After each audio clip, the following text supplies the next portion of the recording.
Bonjour. Donc aujourd'hui ça sera une vidéo en français. Je vais vous parler du permis et de ma phobie. En tout cas ce que je pensais être une phobie, je vais vous expliquer un peu tout ça. Donc je suis adulte, je n'ai jamais fait la conduite accompagnée ou la conduite supervisée. Donc là je suis en auto-école. Pour tout vous dire, j'étais en train de pleurer. Ma mère a dû m'accompagner pour m'inscrire au code. Je me suis inscrite le 14 mars. Donc on a fait plusieurs thèmes. 1 à 2 séries en fait par thème. Ça dépendait de s'il y avait 10 questions ou variations. Et une fois qu'on a fini tous les thèmes et que je me suis dit je me sens bien, il faut savoir qu'on a aussi le site internet qui est disponible. Donc on peut aussi faire des séries et des examens blancs. Donc les séries thématiques comme on fait à l'auto-école. Et des séries de 40 questions comme à l'examen. Donc voilà. Il faut aussi savoir qu'il faut un petit temps. Il faut voir aussi avec le secrétaire de votre auto-école si vous faites en présentiel et pas en ligne pour avoir votre code ANEPH qui vous sert à pouvoir passer l'examen. Quand vous passez avec l'auto-école, vous n'avez pas besoin de faire de demande ANTS, etc. Vous pouvez aller directement sur le site que vous avez payé en fait dans votre forfait et vous pouvez prendre un rendez-vous directement avec la poste ou un centre d'examen. Je crois qu'il y en a d'autres, pas que la poste. Enfin bref, en général c'est la poste. Et donc vous faites votre démarche et tout et voilà. Moi j'ai passé mon code le 10 mai, donc il s'est passé un certain temps. Mais au moins j'étais sûre et donc je l'ai eu du premier coup. Et rebelote, pour m'inscrire à la conduite, j'ai dû être accompagnée, j'étais en pleurs. C'est vraiment mon père qui me bousculait pour que je passe mon permis. Faut savoir que lui, il fait pas dans le détail, il comprend pas ce que c'est d'avoir peur, il comprend pas l'anxiété, toutes ces choses. Et il faut savoir que j'ai toujours eu peur de conduire, c'est pour ça que j'ai jamais fait de conduite accompagnée. Et que j'ai toujours repoussé ça très loin. Et j'ai de l'anxiété sociale. Donc voilà. Donc tout ça, ça faisait que je sors très très rarement toute seule. Et c'est un très gros problème dans ma vie. Mais comme j'ai jamais pu consulter de psy, je suis obligée de me débrouiller toute seule pour gérer tout ça. Donc je fais comme je peux. Et voilà où j'en suis. Donc je me suis inscrite pour le permis, je dirais 2 jours après, parce qu'il me semblait, c'était un samedi que j'ai passé mon code. Donc voilà. Et puis donc j'ai eu une évaluation de départ après que la secrétaire m'ait donné mon planning. Alors l'évaluation de départ, c'est bizarre, je savais pas que ça existait. C'est pour savoir si vous avez déjà conduit, si vous avez peur, si vous avez des problèmes de vue, quelconque problème, si vous avez subi un accident, etc. Du coup ça peut prendre plus de temps. Et puis si vous connaissez la chaîne cinématique, grosso modo comment la mécanique de la voiture fonctionne, etc. Et ensuite en fait votre moniteur ou monitrice va noter ça sur la tablette et vous aurez un nombre d'heures qui sera estimé en fait. Et donc évidemment vous pouvez faire plus d'heures que convenu ou moins d'heures en fonction. Mais voilà, grosso modo, ça vous donne un ordre d'idée. Et donc ensuite, vous enchaînez avec les leçons de conduite de 1 heure ou 2 heures. Donc voilà. Et donc là, moi, j'en suis à 12 heures et je suis programmée à 37 heures. Là, vendredi dernier, j'ai validé la compétence numéro 1. Normalement, c'était à finaliser en 10 heures. Après, c'est toujours estimé, donc c'est pas grave, mais c'est vrai que pour moi, je me suis dit, oh là là, je suis en retard, ça va pas du tout. Ce que je voudrais vous dire, c'est que du coup, la première fois, hyper stressée, je tremblais un peu, je me sentais pas très bien. J'ai fait 2 attaques de panique. Alors, j'ai l'habitude que ça m'arrive dans la rue quand je suis fatiguée ou quoi. Donc ça va, j'arrive à me débrouiller. Ça passe, ça se voit pas. Mais c'est vrai que du coup, moi, personnellement, je me sentais pas très bien. Mais comme tu peux pas t'arrêter en plein milieu de la route, t'es obligé de continuer, donc t'es obligé de te reprendre. Et une fois que c'est passé, c'est passé. Donc après ça, ça allait mieux. Ça veut pas dire que j'ai pas refait d'attaque de panique. Étonnamment, j'ai dû en refaire une il y a pas longtemps, alors que du coup là j'en suis à 12 heures et que j'en avais pas fait depuis ma première heure de conduite. Donc c'est pour vous dire. Mais voilà, ça dépend de si je me sens, j'ai envie d'y aller. Parce que des fois je me dis, oh là, aujourd'hui j'ai pas envie d'y aller quoi. Ça m'arrive. Parce que,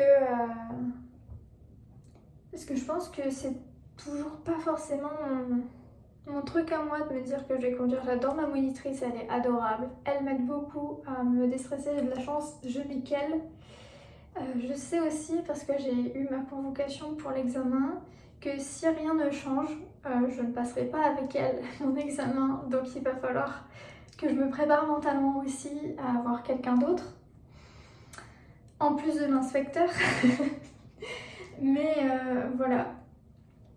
Grosso modo, j'essaie de contrôler de maîtriser au maximum ma conduite et la voiture.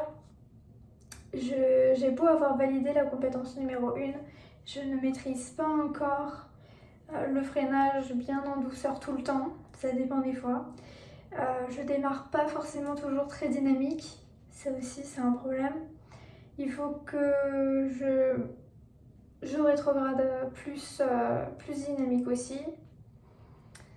Parfois je sais plus si je suis en 2e ou en 3e, donc ça aussi il faut que voilà. Pareil, j'attends beaucoup que ma monitrice me guide ou me redise où est-ce que je dois tourner la prochaine sortie, la sortie d'après, quand je suis sur un giratoire. Je suis pas encore autonome et quand je suis en train de faire les clignots, surveiller, savoir si je dois freiner, m'arrêter, ensuite il faut que je passe la première si je m'arrête, etc., etc. J'ai du mal encore à gérer ça ou savoir si je peux je peux m'insérer directement ou pas. Donc j'oublie en fait quand elle me dit on va tout droit, et donc c'est la deuxième sortie quoi. Et voilà, il faut aussi que un autre problème que j'ai, c'est que quand par exemple il y a un stop, donc on doit se placer. Si on tourne à droite, en gros, tu te mets un peu plus à droite. Tu t'arrêtes ou stop, mais tu te places dans ta voie en fait. Et j'ai encore ce problème. En fait, quand j'arrive, je me dis ok, j'ai un stop, donc je me prépare mentalement à m'arrêter, mais je regarde sur les côtés et je fais pas attention à où je vais en fait. Donc je me mets pas souvent dans la bonne voie. Vous pouvez pas savoir à quel point Si ça va, je me fais pas tellement klaxonner. Je me fais doubler très régulièrement. Mais je me fais pas tant klaxonner que ça. Faut dire que ça dépend. Des fois, je suis dans les heures où il y a beaucoup de trafic, il y a des gens qui sortent du boulot, etc. Mais grosso modo, j'arrive quand même à avoir des heures où il n'y a pas beaucoup de monde sur la route. J'ai fait pas mal de villes, parce qu'on est en centre-ville. J'ai fait aussi zone résidentielle, démarrage en côte, demi-tour en côte. Marche arrière, j'ai commencé les marches arrière, en courbe et en ligne droite. Je l'ai fait le dernier cours et c'est là où elle m'a validé la compétence numéro 1. Mais du coup, il faut que je refasse parce que c'est sympathique, mais moi j'ai pas confiance en moi en fait et je me dis que si je le fais pas pendant un certain temps, je vais pas forcément être très très forte. Bref. Donc voilà. Voilà à peu près où j'en suis. Et je voulais faire cette vidéo pour vous dire que si vous aussi vous pouvez avoir des gens qui vous accompagnent et si vous arrivez à choisir un moniteur ou une monitrice avec qui vous sentez que ça peut aller ou si vous pouvez changer, etc. Faire au maximum comme ça peut vous aider en fait à vous déstresser, etc. À vous faire sentir mieux. C'est toujours ça de prix. Et sur la route, vous pouvez avoir des gens qui sont extrêmement gentils, qui veulent vous laisser passer et en fait vous êtes obligé de les laisser passer parce que c'est eux qui ont la priorité et ça les met eux-mêmes en danger en fait. Moi je trouve ça assez gênant parce que du coup je suis là en mode non c'est horrible, c'est adorable et tout et en fait non je peux pas. Et du coup je suis en mode non allez-y. Bref c'est moi mais du coup je radote beaucoup après dans ma tête. Je sais pas si vous êtes pareil que moi ou pas et du coup c'est hyper stressant et je suis là en mode putain c'est horrible. Pareil quand on klaxonne ou pas et en fait faut se dire que on n'est pas les seuls, vous savez, ils ont beaucoup d'élèves, les moniteurs, les monitrices, et ça arrive très souvent. Et ça veut pas dire que les gens qui vous klaxonnent sont des meilleurs conducteurs. Parfois ça peut être votre faute, c'est vrai. Mais parfois c'est eux qui sont pressés et qui cherchent à faire des excès de vitesse. J'ai eu quelqu'un, c'était pas ma faute, vraiment. Il y avait les voitures qui passaient au giratoire. Moi, je me suis arrêtée et c'était normal puisqu'il y avait des usagers qui étaient déjà insérés en fait.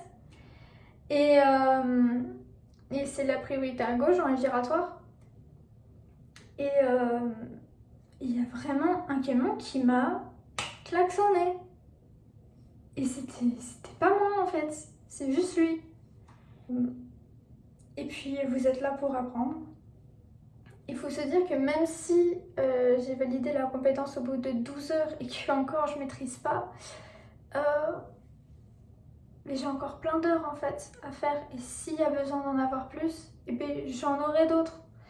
Et j'avoue que c'est moi qui paye mon permis et que c'est très très cher et que j'ai pas très envie, mais je préfère ça que d'avoir un accident et de pas avoir mon permis en plus et de me dire que je vais louper devant l'inspecteur et que peut-être que j'aurai ce même inspecteur ou ce même moniteur et tout à l'arrière et que je serai là en mode je vais mourir encore.